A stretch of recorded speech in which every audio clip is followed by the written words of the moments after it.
So we're here at the beautiful Western Australian Golf Club here in Perth, Western Australia, at the stunning 7th hole. Beautiful scenic views, long par 4, and today I'm going to be playing a single hole wearing the HackMotion wrist sensor. I'm going to be playing 2 balls. 1 ball I'm going to try and do correctly with good wrist conditions throughout the swing, and the second ball I'm going to purposely make some errors with my wrist and just see where that puts me on the golf course, just to see what the reality is.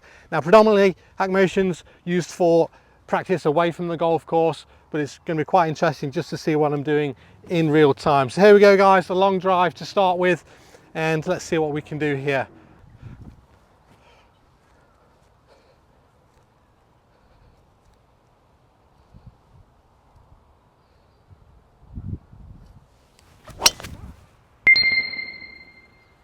So I've struck that really well. Some good wrist conditions there. Bit of wind there off the right, so that might have just snuck off the fairway, but we'll see when we get down there. Okay guys, so now I'm going to play a secondary ball, and this time I'm going to purposely get it wrong. Now you can see with that one there, I have a pretty strong grip. You can see the address position, 38 degrees of extension. At the top of the swing there, pretty good, and then at impact, pretty good as well. So pretty happy with that, and it was a good shot. Now we're going to see what happens when I get my wrist too extended. So we're going to get more extension at the top and through impact, and see where that puts us on the golf course.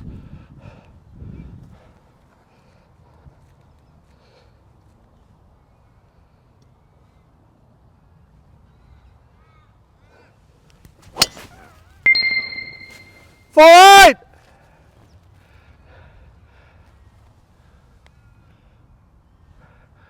Whew. I luckily didn't get anybody there guys, but you can see extremely extended at the top, 49 degrees of extension, and maintained a fair amount of that there at impact. Left the face wide open, and that thing is on a completely different hole. So let's go and see where they've ended up. All right guys, so here's the ball that I sliced with a really open club face, wrist too extended. Now this is a completely different hole. The hole we're going after is over those trees. My first ball is right down there in the middle of the fairway. This has left me a horrendous shot coming in. So you can see I've got to go all the way over those trees, and I've got about 230 meters into this par 4. So we don't want to play that one. So here's where the first ball went with the good wrists, and you can see nice in the fairway. I'm a little bit blocked out by the trees here. All right, so after a really good tee shot there, I've left myself 175 yards. However, I've got this overhanging branch, these trees in front of me here. So I'm going to need to play a lower ball flight and a little bit of a draw just to get it around and those trees and under those trees. So guys, for this, again, I'm going to play 2 different shots. One, I'm going to try and play it correctly, and then one, I'm going to play it incorrectly. So for this, I'm actually going to try and add a little bit of lead wrist flexion, some additional lead wrist flexion through the shot. And you see as this comes up on HackMotion here, what that's going to do is allow me to hit this ball lower. And remember, flexion of the lead wrist also helps to close the club face. So what we're going to see here guys is a stronger face, not only at the top but also into delivery, and we're going to see a lower ball flight. So I've got my 7-iron stock number for this distance, and let's see if we just flight it in that a little bit lower.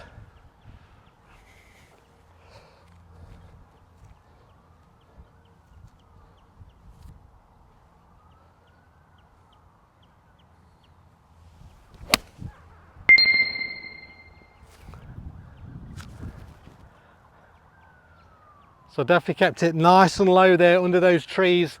You can see more flexion at the top of the swing into the red, and then nice into impact there as well. That's gone very low, nice draw. Wind's actually caught it, so it's actually just missed left side of the green.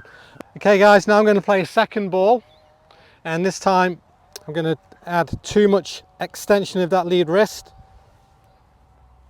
and see where that leaves us.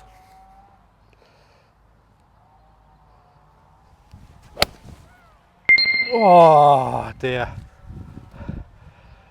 Whew. That's not good. That's a long way right. Amazing what difference the wrists can make to the club face. All right guys, so here's my ball from my 2 extended wrists with the approach, and this is a shot it's left me to the green. No chance from there.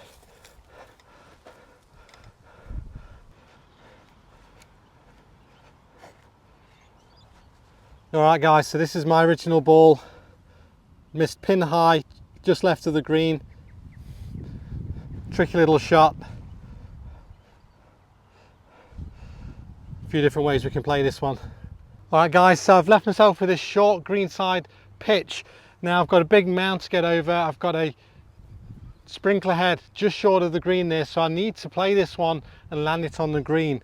Now for this shot, I've got a good lie. Now here I'm going to need to utilize my wrist in a different way to before, where I needed to hit it low and under the trees. Now I'm going to add and keep a little bit of extension in my lead wrist. So you can see here I'm going to start with extension, then I'm going to keep that throughout the swing, and that's going to allow me just to keep some loft on throughout the swing and hit a higher, softer finesse shot. Now that's the shot that's called for here, so let's give it a go.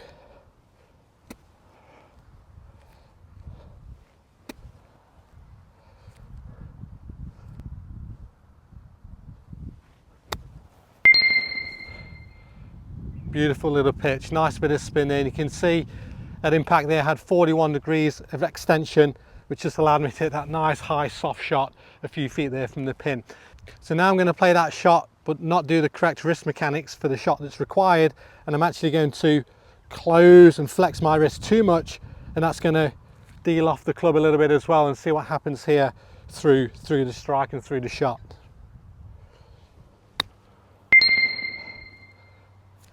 So you can see that ball's gone long left. It's actually ran off the green and had at the top of the swing there 8 degrees of flexion, which closed the club face and didn't get much back there at impact. So that's come very low and long, run off the green. So guys, you can see there again, when you don't use the wrist mechanics required for the shot, you can see the outcomes. Okay, so super important to understand, particularly around the greens as well, how the wrists create loft and the desired shot and trajectory. This is where the good shot finished, and the one with the closed club face, the wrist too flexed, has finished all the way down the bottom of that hill. And you can see this is a shot that it's left me up to the green. Okay guys, so I've left myself 4 feet here for par on this very tricky par 4. And I've got a putting stability on here on HackMotion. Very important on these short putts to keep the wrist very stable and very quiet.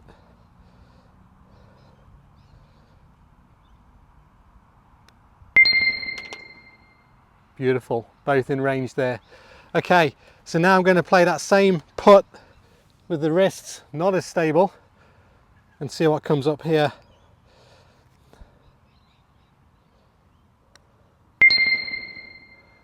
Okay, now you can see there a lot of wrist extension, a lot of wrist flexion, a lot of things going on there throughout the swing, and yeah, not ideal. And you can see, obviously missed that short putt. So guys, I hope you enjoyed that video. I really enjoyed doing that. That was really insightful to just have the reality of what happens when you get the wrist in the right conditions relative to the shot you're trying to hit. And then you saw there, particularly from my approach shots when I was too extended, big slices, short and to the right.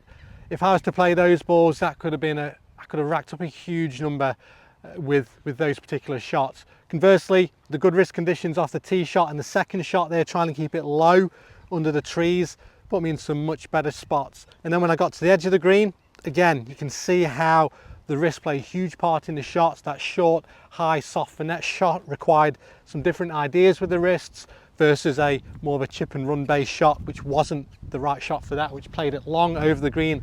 Again, that's how easily you can rack up high numbers. And then we got to the putting there, those short putts where I see a lot of everyday golfers really struggling with those wrists and getting a little bit twitchy with those wrists, so keeping those nice and stable is going to give you a better chance of holding the putt. So a nice solid par there, very happy with that. If you do have any questions, please post them below, and if you'd like some more free tips to help you improve your game and your wrist mechanics, click the link in the description below.